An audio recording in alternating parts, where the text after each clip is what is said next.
Okay, that was actually not that bad.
Hey everyone, it's Movie Lover 120 here, and I'm here with a brand new movie review. And this movie review is going to be for a film that premiered on streaming last month.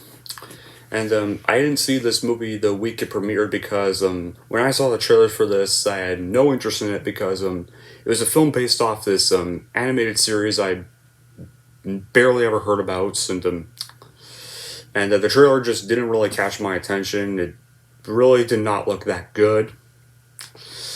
And but yeah, and eventually, but people were liking this movie a lot, so I decided to give it a little watch. And apparently, if Rambo for Life liked this movie, then I gave it a watch. And I gotta say, and that film is none other than that Chip and Dale Rescue Rangers film that premiered on streaming around May 2022 last month.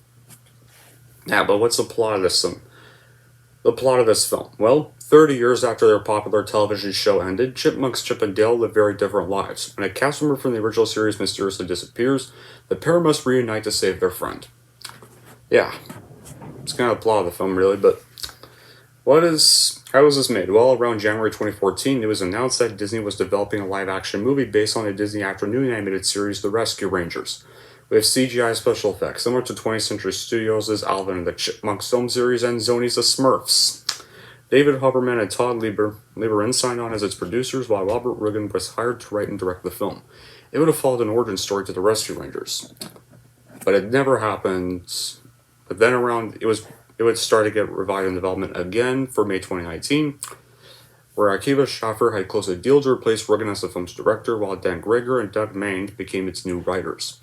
Set to follow a meta-something self-reliable and cool take on the characters, David Huberman and Todd Lieberman returned as its producers, and the project would be a co-production between Disney and Mandeville Films. And Greger and Mann had started a new script as a spiritual successor to Who Framed Roger Rabbit, taking into account the changes in animation techniques in the 4 decades since Roger Rabbit had been released. They wanted to keep what they felt made Roger Rabbit successful, being the film was not taken down to the animated characters, playing it real and to the top of their intelligence. Stanford said they would even be further influenced by buddy cop films in the 1990s, such as the Lethal Weapon franchise, while including some more comedic elements. And Sheffer said that for the film's villain, they kind of wanted to play on the idea of child actors that were not able to continue acting as adults, applying that to cartoons. And Sheffer said there was even no intent to make fun of any specific actor, and the team had earlier considered an adult Charlie Brown, but ended up selecting Peter Pan, which also made it easier for licensing. And some critics drew parallels between the characters of Sweet Pea and Bobby Driscoll, and Peter Pan's original voice actor in the 1953 film, whose life fell into decline in the years following the role, which led to his death from heart failure caused by drug use at age 31 in 1968. And those critics considered that the choice of Peter Pan, known as Driscoll's fate, may have been in poor taste. And according to storyboard artist Simon Wilkins, they had planned for Jar Jar Binks to feature in the convention hall scenes, but he would go on to be replaced with Ugly Sonic, who's basically that original design that we're going to use for the Sonic movie. I'm going to get to him in a bit. Other discarded appearances included actor Chris Evans, Ellie from Pete's Dragon, Sully and Mike from Monsters Inc., and Mushu from Milan. Or discarded appearances. But anyway, after it was filmed and mysteriously advertised, Chip and Dale Rescue Rangers premiered in Hollywood on May 16, 2022, and was released in the United States on May 20, 2022, streaming online on Disney Plus as an original film. It received some positive reviews from critics for its humor and meta commentary. When it comes to my reaction, well, I had watched this movie around the beginning of the month a few weeks ago, and so I haven't rewatched it because I've already seen it a few weeks ago, and I remember it well. And when it comes, and y'all know I was not too hyped for the movie when I saw the trailers, but after seeing this movie, what did I think of it? Well, maybe not terrible per se, but I don't think it's as great as most people make it out to be. Keep in mind, guys, I never saw the Rescue Rangers show at all as a kid, and I knew nothing about it. Yes, guys, I am familiar with the characters of Chip and Dale in the Mickey Mouse shorts more, and I even met and took pictures with them at Disneyland at around age 6 or 7. So I know who Chip and Dale are. I just never watched their show as a kid. I only know them more from the Mickey Mouse shorts as the mischievous chipmunks that often cause mischief for the Mickey Mouse crew. That's what I remember them as. And plus, I did not like the idea of these two being voiced by the two Lonely Island guys, or celebrities. It really just did not work for me when I saw the trailer. But, however, the movie it was alright actually, it wasn't terrible, but I didn't think it's a little overhyped, kind of, but it was still decent. I'll say that. Here are the things I liked. Well, and I repeat, some fully hand-drawn animation that when mixed with live action reminded me of the Looney Tunes back in action and Who Framed Roger Rabbit. A lot of it was mostly flat 2D, and while not a very high frame count and lacked depth, like shadows and highlights, and I wish the 2D was integrated into the real world more, like in Who Framed Roger Rabbit and certain Looney Tunes films, which was made of him 30 years ago and all done physically, traditionally. Like, there's no excuse to our technology that we can't do better. And some of the humor, jokes, and self-referential did hit for me, and I was expecting to kind of be more hockey, and was glad to see was kind of a slight edge in him. And some cameos I'm going to get to in a bit were also pretty good as well, but... And the voices of Chip and Dale were whatever, I'll get to that part in a little bit as well. And while first taken aback that they chose such a weird voice for Zipper, I actually did kind of find it funny that they choose such a low voice for a high-pitched... who's apparently supposed to be this high-pitched fly character. And the other two characters who are named Monterey Jack and Gadget do sound pretty great, I will say that. So most of the voice acting was still pretty good. The action was pretty fun too, the set design was fine, the self-reference Uncanny Valley CGI was just that, and it was funny that they were lampooning that style. You know, like, in my Uncanny Valley, I mean that motion capture animation like Polar Express back in that era. And the best part of this movie is that it is smarter than I was expecting. Like, Dale does get cosmetic surgeries, since explains why he's CGI, and this kind of pokes fun at the animation changing from what we knew growing up. And like, also critiques different eras, their animation, reboots, film industry, and being a celebrity in general. And I can appreciate having that for the adults that are watching us with children. Like, it helps to be enjoyed by both. But I really wanted to see, though, the more when watching this film was the cameos, and see what they'd be able to get away with. And I was pleasantly surprised this matter. Like, there's actually not just a bunch of Disney cameos. There's cameos from several other things in this. Like, there's even a cameo of Randy Marsh from South Park in one scene. In this bathhouse. Although I bet maybe Mickey Mouse owed him that, or a parody version of Mickey Mouse probably got him into this film after apparently like in this China episode of South Park he had helped him kill Winnie the Pooh. I don't think I saw that episode, but I did hear of it. There's even a few surprise non-Disney cameos also in the forms of an advertisement for the re-election of Senator Butthead, you know, from Beavis and Butthead, even a Transformer or two, He-Man even, and let's not forget what you probably all know for those who saw this movie, Ugly Sonic.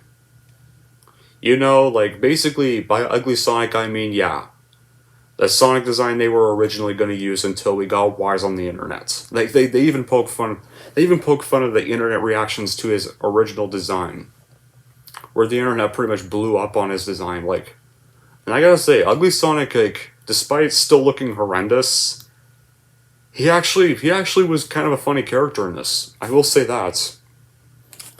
There's even some more other characters too, like there's J.K. Simmons as his claymation detective. That was also cool. Seeing how he was animated and was also pretty funny. And like, you didn't have Laura Knapp playing this evil fat parody version of Peter Pan called Sweet Pea, where he's now old, he's now drunk or alcoholic or something, and now he has a beard. Even like, he's pretty much this grown up fat version of Peter Pan, except now resorting to alcohol. The different animation styles were even cool, like, along with a bunch of, like, once again, along with a bunch of cameos from other animated characters, a good plot that fits in this kind of movie, and even makes fun of reboot movie cliches, even, like, this whole movie is kind of a self-aware film that kind of makes fun of how bad certain reboots to certain shows are. It's kind of like that. They even, like, yeah, they even make fun of the Alvin and the Chipmunks movies, too. The action is fun, too, and there's some... For those who are familiar with the Rescue Ranger series, there are some connections for you guys there in the original show that most fans will get. The mystery is pretty good. It was nice seeing the other members of the Rescue Rangers as well. And also an interesting fact, like, now most of you obviously all know Seth Rogen plays a motion capture character that's kind of supposed to be a parody of the Uncanny Valley characters, or an Uncanny Valley henchman of Sweet Pete. In one of the scenes during his character, there's even a few cameos of the DreamWorks characters he played in the 2000s, like Mantis from Kung Fu Panda, Bob from Monsters vs. Aliens. Like, now, I'm sure you guys, I'm sure some of you guys probably have some bad opinions of Seth now, but you gotta admit, it's actually pretty cool that Disney managed to get cameos of 2 DreamWorks animation characters in one of their films. Like, it's pretty cool because like, and we all thought they hated each other. That DreamWorks and Disney hated each other. And always were at rivalry throats with one another. So it was pretty cool seeing 2 little DreamWorks cameos actually in a Disney film. And pretty shocking too, but I'll admit that. Now as for John and Andy, the 2 voice actors for Chip and Dale in this, I like Andy Samberg stuff, and they're not bad actors, but they just did not work as 2 chipmunks for me. Like, I kind of wish Disney got back some of their voice actors who do voice Chip and Dale in the current media for this film, because, though, they're chipmunks, so to kind of be a little more faithful to their original voices. I mean, sure, yeah, I know this movie's supposed to be a parody of reboots and why they don't work, but they just didn't really sound great or worked for these 2 characters for me, like I said, or for some people probably, but they just did not work as 2 chipmunk characters for me. But the other cartoon character voices were great too. Like, when it comes to the humans, another big letdown for me was the only human role, like the movie Ellie. Like, she's this police officer that helps Chip and Dale in the movie. Almost a lot of her scenes were pretty bad. Like, I really hoped it would get better. Like, she was kind of just messing up in her, like, she's just kind of a lame, not an interesting character all the way. Like, her interactions with the characters are just unbearable. And this is kind of a role that just requires some extra acting range to work. And unfortunately, she's kind of a big part of the movie. And you really would imagine there would be some better young... Kind of wish they got some of a better actress to kind of play her. But just anyone else, really. But it's a hard role to pull off true. And many young actresses are just kind of in the acting range when it comes to this. But I feel like it's essential to kind of get it right. It's like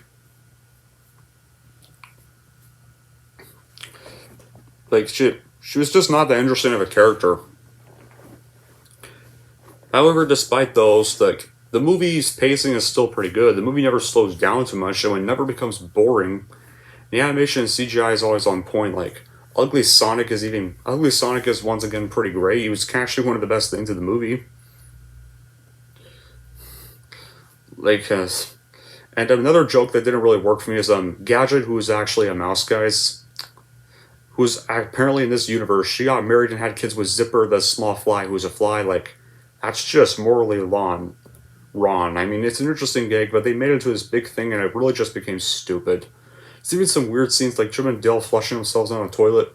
In a cartoon, this works, but this is a real world, so they're in a real sewer, which is really disgusting. And they went a bit too far with some of the jokes, and that's what also kind of ruined the ending. Like you never felt like it was a real story with all these gags. And the other things I didn't like, well, a 2D or 3D character style. Like, unlike the full 3D, it's not really given an in-universe explanation despite still being good. It kind of just feels like a cut corner that would have made the movie that much better. They committed to full 2D for all the 2D characters, like not 3D for some of them. Like, I kind of wish like Dale was kind of still in 2D form and never in 3D form this whole film, really. Like, there were also some other full 2D characters in this too. Like, there's a Roger Rabbit cameo at the beginning of the movie. There's even a Flounder cameo during one certain scene that to kind of explain the villains, what they do, etc. And then instead of the acting for the other human characters felt amateur hour, but they weren't. But thankfully, at least the human characters are not the focus. I will say that, guys. The human characters are not the focus of this movie. But yeah, all in all, Chip and Dale Rescue Rangers, the 2022 film, was surprisingly better than how it looked, but I didn't think it was great, and I thought it was a bit overrated. There were some things that worked for me, and there are some things that don't work. My recommendation, I think this might only be on streaming anyway, so just stream it, really. Anyway, that's it for my review of Rescue Rangers, and if you're wondering how I'm going to rank Rescue Rangers, here's how I'm going to rank this movie. So overall, if you want to see some cool cameos and want to just see the nostalgia of Chip and Dale again, then give this movie a watch on any online platform and you can find it on. And if you are wondering how I'm going to rank Rescue Rangers, I am going to give Rescue Rangers a 6.5 out of 10. There we go. That's pretty much it for my review of Rescue Rangers. So yeah, not bad, I gotta say. Not terrible, but not great. And if you guys are wondering if you're gonna expect me to review Lightyear, well, yeah. So still no, like, I think I'm kind of lucking out on this one so far because I've been hearing some awful things about Lightyear. And I'm glad I did not get hyped for this. Like, I tried to warn people this was not gonna work. Really tried. Actually, technically, both Lucamus and I tried to warn people this was not going to work. And we were right. But whatever. Till then, that'll be it for this review. Thank y'all for watching. And if you like this and want to see more, and don't forget to like, subscribe to Movie Lover 120.